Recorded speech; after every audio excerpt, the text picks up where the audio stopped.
नमस्कार दोस्तों, मैं हूं सूरज। आपका बहुत बहुत स्वागत है आपके अपने यूट्यूब चैनल साइंस सिकार्ड पर।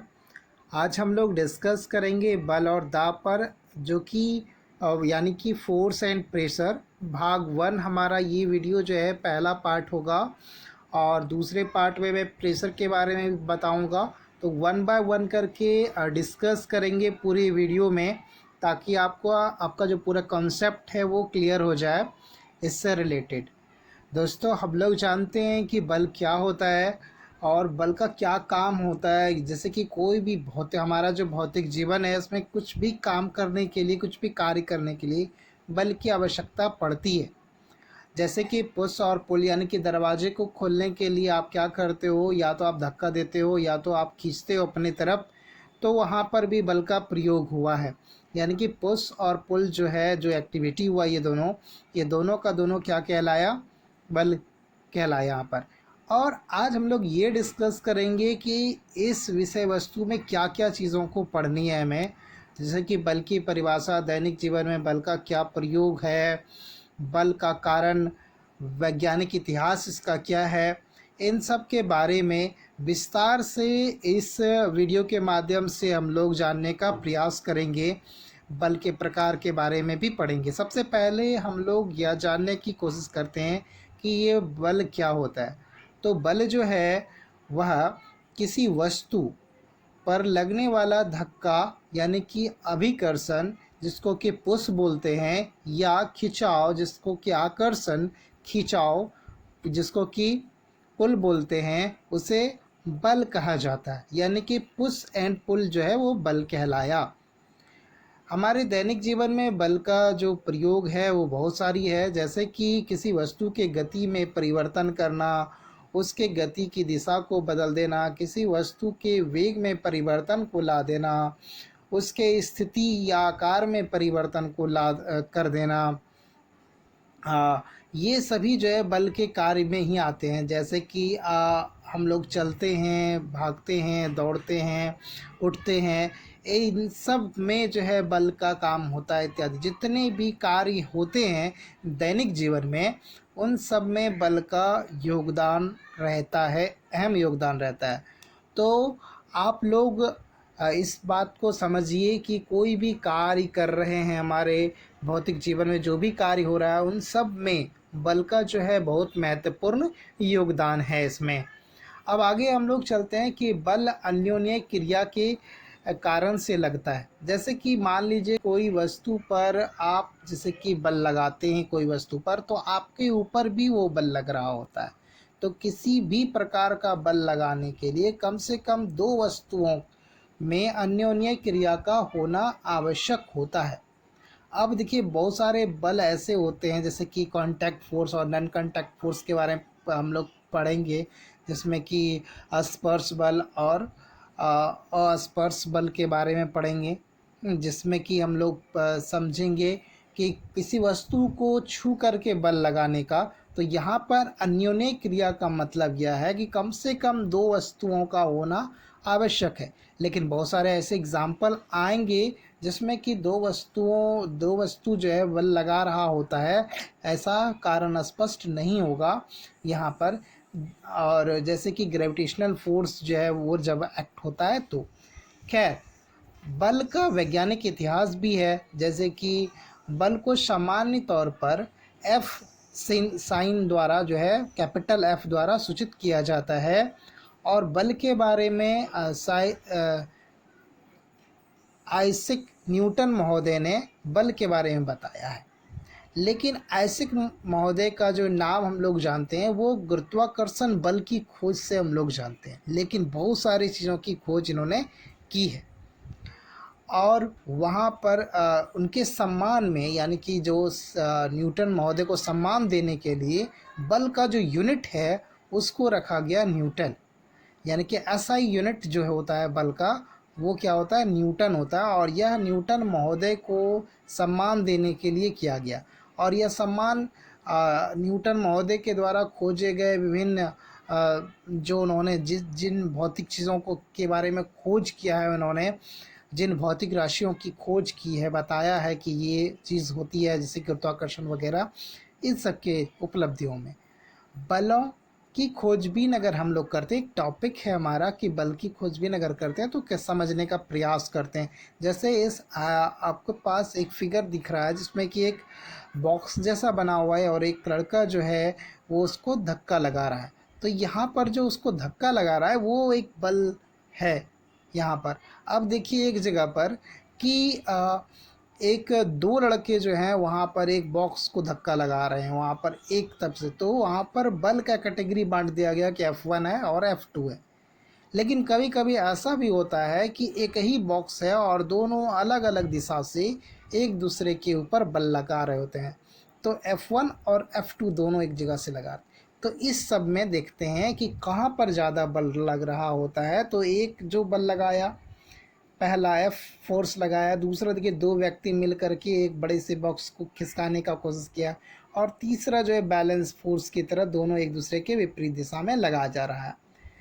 कोई भी जो वस्तु होती है उसमें देखेंगे सबसे पहले कि यहाँ पर F1 और F2 को दिमाग में रखेंगे कि किसी भी वस्तु पर एक ही दिशा में जब आप बल लगाओगे तो वो दोनों बल आपस में क्या होते हैं, जुड़ जाते हैं, यानी कि नेट फोर्स जो है आपका वो जुड़ जाएगा अगर एक ही दिशा में लग रहा है तो।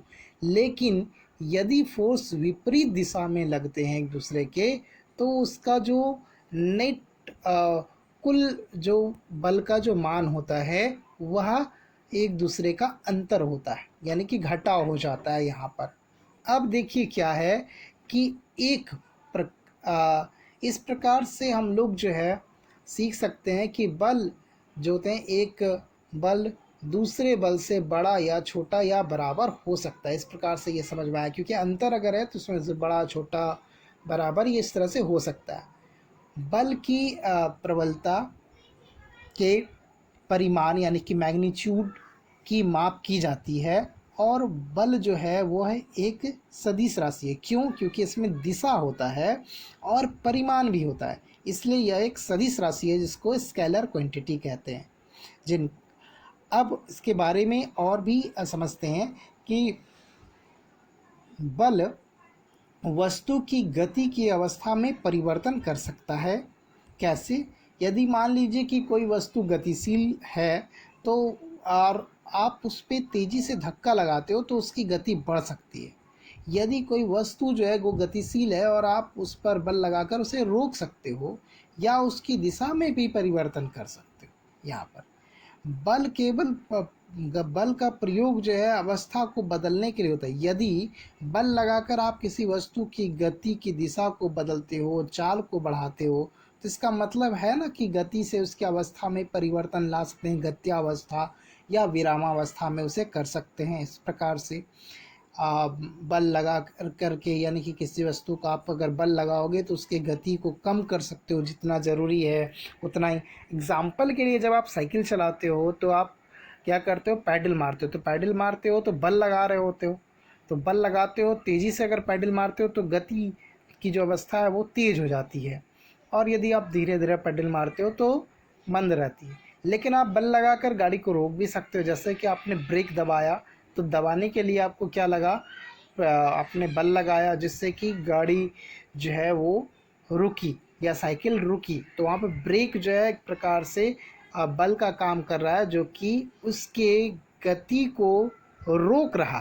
इस प्रकार से आप समझ सकते हैं कि बल का प्रयोग करके आप किसी भी वस्तु के गति को बढ़ा सकते हैं, घटा सकते हैं, इस तरह से।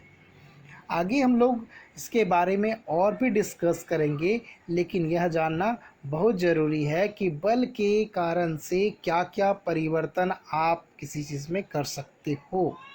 ठीक है, अब इस चीज़ को, इन बातों को जो है आप नोट भी करते जाइए कि क्या कर सकते हैं। अब मान लीजिए कोई व्यक्ति आपसे पूछे कि बल लगाकर आप गति में ही केवल परिवर्तन कर सकते हैं या और कुछ कर सकते हैं, तो देखिए जैसे कि मान लीजिए कोई वस्तु है उस पर आप बल लगा करके उसे आप तोड़ सकते हो। जैसे कि मान लीजिए कि आटा गूंदा हुआ है, आप उसमें गूंदा हुआ गोल आटा है, उसका अलग अलग शेप कर सकते हो आप फोर्स लगा करके, बल लगा करके।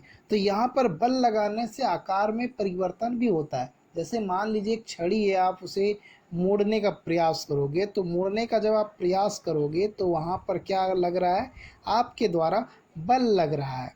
तो बल लगा करके आप क्या कर सकते हैं, उसमें परिवर्तन ला सकते हैं। तो दोस्तों, आज के इस वीडियो में मैंने आपको पूरी तरीके से इसको बताने का प्रयास किया बल के बारे में। आगे भी मैं इससे रिलेटेड वीडियोस आपके लिए लेके आता रहूँगा बल को समझाने के लिए। लेकिन यदि आपसे कोई पूछे कि कौन कौन से भाग, जैसे कि बल का ऐसा ही मात्रक क्या होता है, ये सभी आपसे अगर पूछा जाए तो बल का ऐसा ही मात्रक जो है वो क्या होता है, न्यूटन होता है। लेकिन अब पूछा जाए कि बल का प्रकार क्या होता है, वो समझाइए। तो मैंने पहले ही बताया था कि बल के प्रकार में दो हिस्सों में इसको बांटा गया है, एक कॉन्टैक्ट फोर्स और एक नॉन कॉन्टैक्ट फोर्स, यानी कि एक संपर्क बल और एक असंपर्क बल। ठीक है। तो संपर्क बल में जब लगेगा किसी वस्तु के ऊपर, तो उसके लिए वस्तु को संपर्क में आने की आवश्यकता है जिस वस्तु पर लग रहा है। जैसे कि घर्षण बल, पेशीय बल, ये सभी बल में संपर्क होने की आवश्यकता होती है। लेकिन जब बहुत सारे बल ऐसे होते हैं जिसमें संपर्क की आवश्यकता नहीं होती है, जैसे चुंबकीय बल, गुरुत्वाकर्षण बल, बिना कांटेक्ट के ही ये लगता है। अब देखिए, वैज्ञानिक के अनुसार पूरी दुनिया में सिर्फ 4 मौलिक बल जो है वो विद्यमान हैं, जैसे कि गुरुत्वाकर्षण बल, वैद्युत चुंबकीय बल, प्रबल नाभिकीय बल और दुर्बल बल। ये सभी बल जो है असंपर्क बल के श्रेणी में आते, असंपर्क बल की श्रेणी में आते हैं।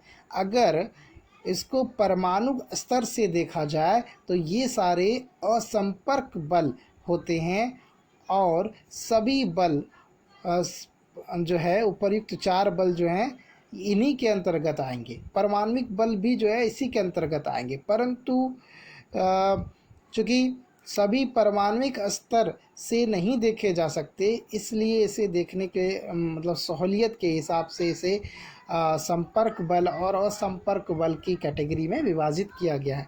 इसे जैसे मान लीजिए कि परमाणविक बल के मतलब क्या कांटेक्ट कर सकते हैं, नहीं कर सकते, उसके अलावा हमने सीखा कि बल, बल के लक्षण और इसके प्रयोग के बारे में, और भाग 2 में बल और बल दाब जैस के बारे में, भाग 2 में हम लोग संपर्क और असंपर्क बलों के विवरण तथा दाब के बारे में भी हम लोग समझेंगे। आज के इस वीडियो में इतना ही। अगर आपको ये वीडियो पसंद आए तो लाइक करें, अगर आप मेरे चैनल पर नए हैं तो चैनल को सब्सक्राइब करेंगे, साथ में बेल आइकन को दबा देंगे ताकि आपको इस चैनल पर अपलोड होने वाले तमाम वीडियोस के नोटिफिकेशन मिलते रहे।